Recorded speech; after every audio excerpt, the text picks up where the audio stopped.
तपाईहरु हेर्दै हुनुहुन्छ good morning Nepal. Good morning Nepal. Good morning Nepal. Good morning नेपालको प्रसारणमा तपाईलाई स्वागत छ।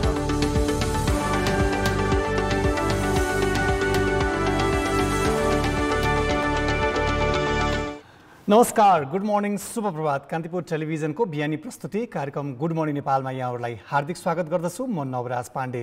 दर्शकहरू, हरेक बिहानी जस्तै आज पनि हामी तपाईहरुलाई अलिकति फरक हिसाबले यो अलिकति असहज परिस्थितिमा सहज रूपमा कसरी जीवनयापन गर्ने वा अलिकति सकारात्मक विषयवस्तुहरूलाई अलिकति सकारात्मक रूपमा त्यसलाई कसरी ग्रहण गर्ने भनेर एउटा खालको सकारात्मक सन्देश लिएर आज पनि उपस्थित भइसकेका छौँ। आज पनि हरेक दिन जस्तै तपाईहरुलाई अलिकति केही प्राकृतिक, केही सन्देशमूलक, केही जानकारीमूलक तस्बिरहरू पनि लिएर आएका छौँ। सुरुवातमा माई मर्निङ सेगमेन्टमा केही आकर्षक तस्बिरहरू देखाउन चाहन्छौँ। सुरुवातमा एउटा तस्बिर हामीले लिएका छौँ, चित्र शब्द भन्ने ट्विटर ह्यान्डलबाट लिएका छौँ। यो तस्बिर उहाँले आफ्नो सामाजिक सञ्जालमा पोस्ट गर्नुभएको छ र उहाँले तस्बिर सँगसँगै क्याप्सन लेख्नु भएको छ, घर मुनिको चौतारो याद आयो, पिप्ले चौर भनेर लेख्नु भएको छ। कुनै ठाउँ त उहाँले उल्लेख गर्नु भएको छैन, तर तस्बिर हेरेर हामी प्रष्ट के देख्न सक्छौँ भने यो पहाडी परिवेशको तस्बिर हो। यो अहिलेको अलिकति हरियाली, यस्तो खालको परिस्थिति, यस्ता खालका चौतारोहरूमा बस्दाखेरिका अलिकति पहाडी परिवेशका ती यादहरू निकै मानसपटलमा छचल्किरहेका पनि छन्। हामीले पनि यस्ता खालका परिवेशहरू, यस्ता खालका चौताराहरूमा बसेर गर्मीको याममा बिहानी पख बेलुकी पख बसेर एउटा खालको संस्कार पनि हो। पहाडी परिवेशमा चौतारो एउटा खालको अलिकति सार्वजनिक स्थलहरूमा बर र पिपलुका ठुल्ठुला रुखहरू हुने, दायाँ बायाँ बस्ने खालका त्यो ढुङ्गाका पर्खालहरू लगाइएका, होइन, भारी बोक्ने विभिन्न खालका कामका प्रयोजनमा हिँड्ने मान्छेहरूले एकछिन भने पनि थकाइ मेट्ने एउटा खालको यस्ता चौतारोलाई एउटा खालको संस्कारको रूपमा पनि लिइन्छ। अहिले त बिस्तारै यो लोप हुँदै गएको छ। पुराना चौताराहरू भत्किँदै गएका छन्, नयाँ बन्ने त्यस्तो परिस्थिति हुन सकेको छैन। तर यस्ता खालको परिस्थितिहरू लोप हुँदैन जस्तो लाग्छ। यो तस्बिरले एउटा खालको हाम्रो पुरानो हाम्रो संस्कार, हाम्रो खालको पहाडी परिवेशको स्मरणलाई पुनर्ताजगीकरण पनि गरिदिएको छ। यसपछि अर्को तस्बिर पनि राख्न चाहन्छौँ। अर्को तस्बिरले पनि एउटा खालको विश्वमा शान्तिको प्रतीक रूपमा रहेको भगवान गौतम बुद्धको एउटा सन्देशलाई प्रतिबिम्बित गर्ने स्वयम्भू स्तूपको एउटा तस्बिर छ र यो हामीले सुनिल कार्कीजीको ट्विटर ह्यान्डलबाट लिएका छौँ। उहाँले हामीलाई पठाउनु भएको छ। सुनिल कार्कीजीले तस्बिरसँग उहाँले लेख्नु पनि भएको छ, करिब 2000 वर्ष पुरानो यस स्वयम्भूनाथ मन्दिरको सेतो गुम्बाले सम्पूर्ण संसार जनाउँछ र मन्दिरको चारै भागमा बनेको खुल्ला आँखाले संसार नियालिरहेको छ भन्ने बुझिन्छ। साथै नाकको भागमा बनेको प्रश्न चिन्ह अथवा नेपाली अङ्क 1 जस्तो देखिने चिन्हले सबैमा एकता रहेको जनाउँछ भनेर उहाँले यो तस्बिर पनि पठाउनु भएको छ र तस्बिर सँगसँगै क्याप्सनले पनि अलिकति उहाँले यसलाई उजागर पनि गर्नुभएको छ र शान्तिको प्रतीकको रूपमा र सम्पूर्ण विश्व जगतलाई नै नियालिरहेको र एकता वा एक हुनुपर्छ भन्ने खालको एउटा सन्देश प्रसारित गर्ने यो स्वयम्भू स्तूपको तस्बिर र त्यसमा रहेका कतिपय त्यो खालको वर्णन पनि उहाँले गर्नुभएको छ। तपाईहरुबाट पनि निरन्तर यस्तै आकर्षक भनौँ, सन्देशमूलक, तपाईहरुलाई राम्रो लागेको अलिकति मिनिङफुल तस्बिरहरू छन्, दृश्यहरू छन् भने हामीलाई पठाउन सक्नुहुन्छ। हाम्रा विभिन्न सामाजिक सञ्जालका माध्यमबाट तपाईँ जोडिन सक्नुहुन्छ। फेसबुकमा गएर KTV.gmn गएर खोज्नुभयो भने यहाँले हामीलाई भेट्न सक्नुहुन्छ। त्यस्तै ट्विटरमा पनि @official GM नेपाल हाम्रो ट्विटर ह्यान्डल रहेको छ। त्यहाँ गएर पनि मेन्सन गरेर यस्तै तस्बिरहरू, दृश्यहरू तपाईहरुलाई राम्रो लागेको वा तपाईसँग छन् भने हामीलाई पठाइदिनुस्। हामी कार्यक्रममा प्रसारण गरिनेछौँ। तस्बिर, भिडियोका साथसाथै केही त्यस्तो निश्चित विषयवस्तुहरू छन् भने पनि हामीलाई पठाउन सक्नुहुन्छ। तपाईहरुकै सुझाव सल्लाहका आधारमा कार्यक्रमका आगामी अङ्कहरूलाई थप परिष्कृत गर्दै लैजाने हाम्रो प्रतिबद्धता छ नै। अब आज अलिकति फरक विषय हुन त यो अलिकति सहज परिस्थिति छैन, असहज परिस्थिति भए तापनि हिमाल यस्तो ठाउँ हो, यस्तो जहाँ कुनै भाइरस छैन, जहाँ कुनै महामारी छैन, त्यसले एउटा खालको सकारात्मक प्रेरित मात्रै गर्दछ। यही कोरोना यो लकडाउन निषेधाज्ञाकै बिचमा नेपाली 3 दिदीबहिनीहरू दोलखा स्थित गौरीशङ्कर गाउँपालिका वेदिङका 3 दिदीबहिनीहरू नेमा जङ्बु शेर्पा, छिरिङ नाम्गे शेर्पा र दावाफुटी शेर्पाले वैशाख पहिलो साता सगरमाथाको पहिलो सफल शिखर आरोहण गर्नुभएको छ। 3 दिदीबहिनी नेपाली, 3 दिदीबहिनी एउटै परिवारबाट सगरमाथाको एकैचोटि आरोहण गर्ने यो यति धेरै एउटा खालको नयाँ सन्देश पनि हो, यो अलिकति ऐतिहासिक पनि हो। यस्ता खालको परिस्थिति, यस्ता खालका समाचारहरू यसअघि हामीले कहिले सुनेका पनि थिएनौँ। त्यही भएर यो ऐतिहासिक विषयमा आज आज त्यही आरोहण दलका सदस्यहरूसँग हामी कुराकानी गर्न गइरहेका छौँ। त्यसअघि अहिले समय भएको छ छोटो ब्रेकको। ब्रेकपछि फेरि आउँछौँ। कान्तिपुर टेलिभिजन हेरिरहनुहोला।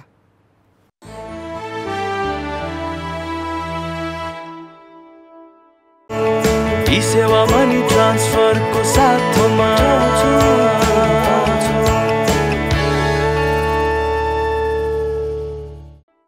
पुनः स्वागत छ। कार्यक्रम गुड मर्निङ नेपालका साथमा हुनुहुन्छ।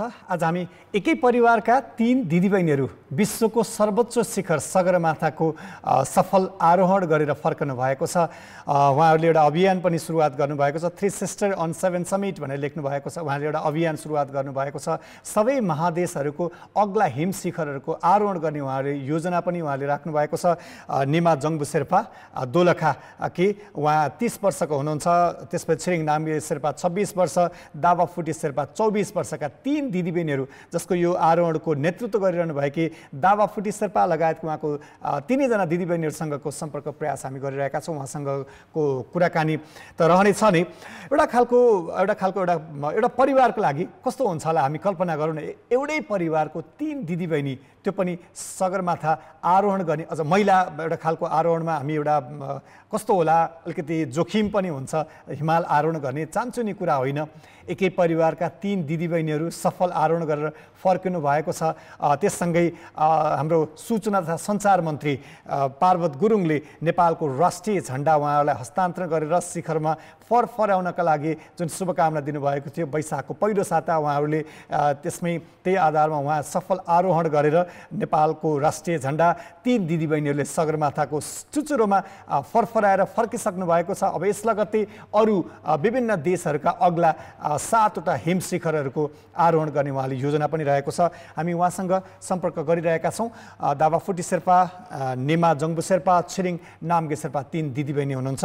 यसअघि निमा शेर्पाले अरू हिमालहरूको आरोहण पनि गर्नुभएको छ। उहाँको अनुभव, हिमालको यो यात्रा, 3 दिदीबहिनी साथी रहनु भएको, यी प्रसङ्गमा हामी कुराकानी गर्ने प्रयत्न र उहाँसँगको सम्पर्क प्रयास गरिरहेका छौँ।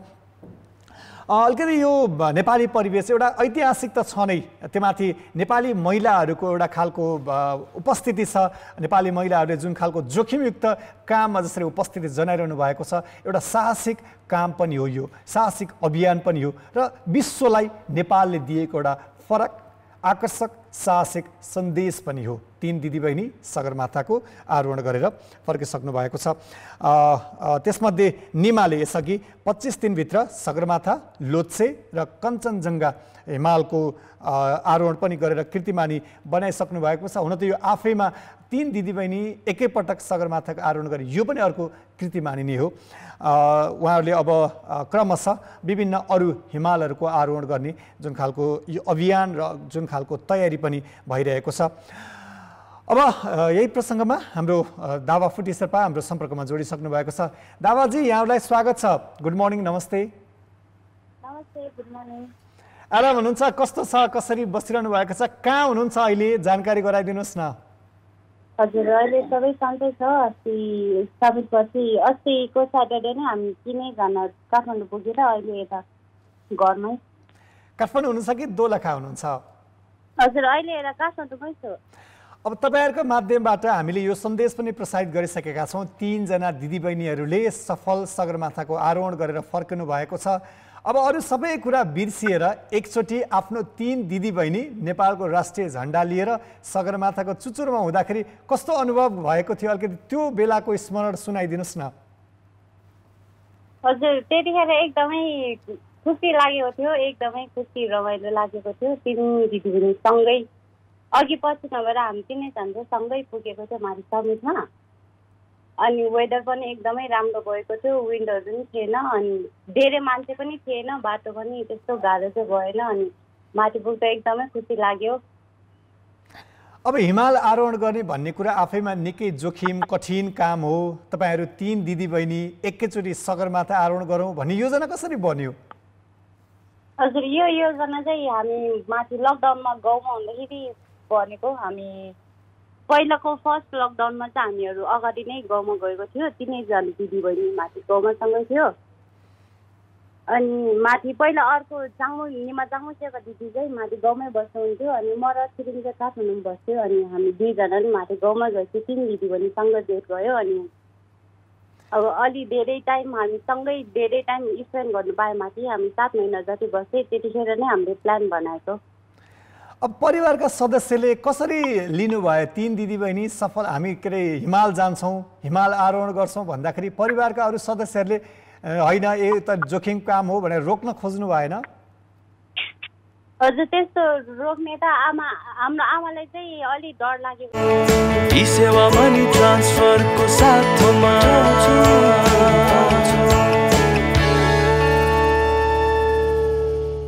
थियो। अब आमाले त पहिला दाइ पनि मेरो दाइ पनि निमो ग्याल्छ विन्टर केटु जानुभएको चाहिँ उहाँ पनि पहिला हिमालै चढ्नुहुने थियो अनि अब उहाँ चाहिँ पहिला दाइ जाँदा नै धेरै डराउनुहुन्छ अनि पछि अब दाइ त गयो बहिनीहरू पनि हिमालमै जाने भनेर आमा चाहिँ अलिक डराउनु भएको थियो नत्र अरू बाँकी दिदीहरूले त सबैले सपोर्ट गर्नुभयो अनि हामीलाई चाहिँ मेनली चाहिँ दाइले सपोर्ट गर्नुहुन्छ। तपाईहरूको जसरी दोलखा गौरीशङ्कर त्यो तपाईँहरूको स्थानीय ठाउँ त्यो ठाउँबाट धेरै मानिसहरू हिमाल चढ्नु भएको छ। तपाईँहरूकै तपाईँहरू 3 दिदीबहिनी हुँदाखेरि अरू त्यही गाउँको अरू तपाईँका दाजुभाइहरू शेर्पा दाजुभाइहरू पनि हुनुहुन्छ भनेर समाचार हामीले देखेका थियौँ। तपाईँहरूको अलिकति त्यो परिवेश त्यो गाउँमा हिमाल चढ्ने आकर्षण अरू मान्छेले तपाईँलाई प्रेरित गर्ने कुराहरू के कस्तो रह्यो त्यो पनि भनिदिनुहोस् न। हजुर त्यो माथि गाउँ हाम्रो गाउँमा चाहिँ अब अहिले चाहिँ मेलमा मात्रै नभएर फिमेलमा नि धेरै क्लाइम्बर्सहरू हुनुहुन्छ माथि गाउँमा चाहिँ। हाम्रो एकजना गाउँको दिदी पनि हुनुहुन्छ दिदी चाहिँ इन्टरनेसनल माउन्टेन गाइड नै हुनुहुन्छ अनि उहाँ चाहिँ अब अहिले 14 पिक गर्ने प्लानमा हुनुहुन्छ अनि उहाँ चाहिँ अब हामीलाई नि धेरै इन्सपायर गर्नुहुन्छ कि अब हाम्रो अरू दिदीबहिनीहरू जस्तो छैन उहाँहरू चाहिँ अलिक क्लाइम्बिङ फिल्डमा लागेर अरू केही गरेर देखाउने टाइपको अनि त्यही इन्सपायर हुन्छ। अब तपाईँहरू बल्ल तपाईँ 24 वर्षको दिदी 26-30 वर्ष यस्तो भर्खरको यङ एजमा यसरी हिमाल चढ्ने अझ तपाईँले अभियान पनि 3 सिस्टर्स अन 7 समिट अभियान पनि चलाउनु भएको छ। यो हिमालतिरको यात्रा निकै आकर्षक लाग्छ निकै रमाइलो लाग्छ तपाईँहरूलाई? हजुर माथि हिमालमा त पहिला अब जन्मेर हुर्किएकै माथि 4200 मिटरमा हो अनि अब वरिपरि सबै हिमाल भएपछि नै त्यसले नै धेरै आकर्षण गरेर नै होला अब प्लस त्यही माथि पहिला हामी सानो हुनेदेखि नै अब हाम्रो बुवा दाइहरूलाई चाहिँ पहिला हिमालमा जाने एकदमै अब उहाँहरूले अब हिमालमा जाँदाखेरि प्याकिङहरू गरेको यस्तो देख्दाखेरि उहाँहरू माथि जाँदाखेरि चाहिँ धेरै खुसी लाग्थ्यो अनि अब डर पनि हुन्थ्यो अनि त्यहीबाट इन्सपायर भएर क्लाइम्बिङमै आकर्षित हुन्छ। अब तपाईँले यो जसरी 3 सिस्टर एन्ड 7 समिट अभियान सुरुवात गर्नुभएको छ सगरमाथाको त सफल आरोहण गरि नै सक्नुभयो। अब कुन देशको कुन हिमाल चढ्ने योजना छ? हजुर अब चाहिँ हाम्रो अझै 6वटा बाँकी छ। कुन हिमालहरू कुन देशका त्यो पनि भनिदिनुहोस् न। हाम्रो चाहिँ अब एल्ब्रस युरोपको एल्ब्रस बाँकी छ हजुर अनि क्लान्जारो अफ्रिकाको अनि अकोङ्गाको साउथ अमेरिकाको अनि कास्टेन पिरामिड ओसियानाको अनि डेनाली नर्थ अमेरिका टिन्सन म्यासिभ एन्टार्क्टिकाको बाँकी छ। नेपालको पनि अरू हिमालहरू जस्तै तपाईँको दिदी निमाले त कञ्चनजङ्घा लगायत अरू हिमाल पनि चढिसक्नु भएको छ। तपाईँहरूले पनि अरू हिमाल पनि नेपालको पनि अरू हिमाल जाँदै हुनुहुन्छ? नेपालको चाहिँ अहिले चाहिँ छैन। पहिला हाम्रो चाहिँ यो 7 समिटको प्लान हो अनि पहिला चाहिँ म र दिदीले चाहिँ 2018 मा चाहिँ त्यो 8,000 मिटरको चढ्नुभयो अनि 2017 मा चाहिँ आमाधमलाम चढ्नु भएको थियो अनि चाहिँ 2019 मा आमाधमलाम चाहिँ चढेको छु अनि अस्ति माथि एभरेस्ट जानु अगाडि हामी 3 जना दिदीबहिनीले चाहिँ लोबुटे पिक चाहिँ चढेको छु। अब हिमाल चढ्ने भनेपछि जोखिमको कुरा त हामीले धेरै गरिसक्यौँ। जोखिम त छँदैछ, यो खर्चिलो कुरा पनि छ हैन? यो जस्तै विभिन्न जस्तै 7 समिट 7वटा एउटामा जानुभयो अझै अरू बाँकी छ, खर्च पनि ठुलै आउँछ। अझ 3 जना एउटै परिवारको भनेपछि त्यहाँ लाग्ने अरू तयारीका कुरा अभ्यासका कुरा त्यो शुल्क बुझाउने कुरा यो खर्चको यो तयारी यसमा तपाईँले के कस्तो साथ सहयोग अरूबाट पाउनु भएको छ? हजुर अहिलेसम्म त अरूबाट त्यस्तो साथ सहयोग पाएको छैन। अहिले सबै हाम्रै दाइले स्पोन्सर गर्नुभएको छ। हजुर अनि अहिले चाहिँ हाम्रो अर्को स्पोन्सर चाहिँ छैन, हाम्रो दाइ मात्रै हो स्पोन्सर नै, सबै दाइले नै खर्च गरिदिनु भएको।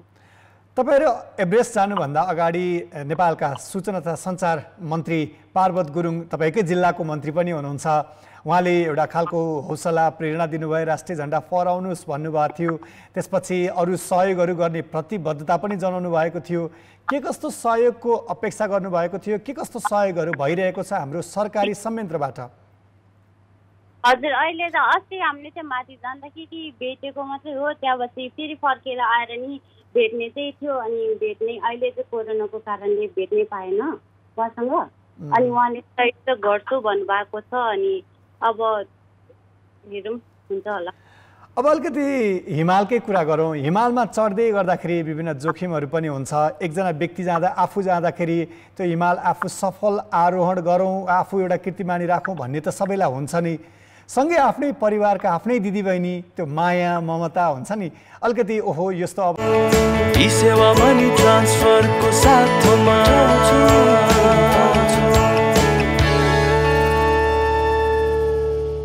अवस्थामा केही भयो भने भन्ने खालको एउटा त्यस्तो खालको मनोवैज्ञानिक त्रास, मनोवैज्ञानिक एउटा खालको चिन्ता कतिको हुन्छ हिमाल आरोहण गर्दै गर्दा, झर्दै गर्दा?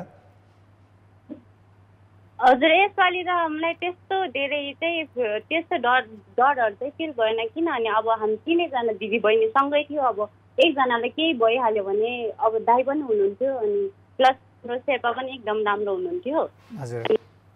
अब एकजनालाई के भयो भने अर्को दुईजना छ, अझ दाइ पनि हुनुहुन्छ, अब दाइले साथी गर्नुहुन्छ। अब मलाई त केही हुँदैन भने त्यस्तो अलिक दुःखै फिल भयो थियो, अनि त्यस्तो डर चाहिँ फिल भएन। अब अलिकति महिला भन्ने बित्तिकै घरमा बस्ने, एउटा खालको सामान्य सजिलो काम गर्ने वा एउटा खालको पेसा गर्ने भन्ने खालको हाम्रो नेपाली कल्चर त्यस्तो छ। हुन त यहाँहरू शेर्पाहरू हिमाललाई यति धेरै माया गर्नुहुन्छ, हिमालसँग यति धेरै नजिक निकट रहनुहुन्छ।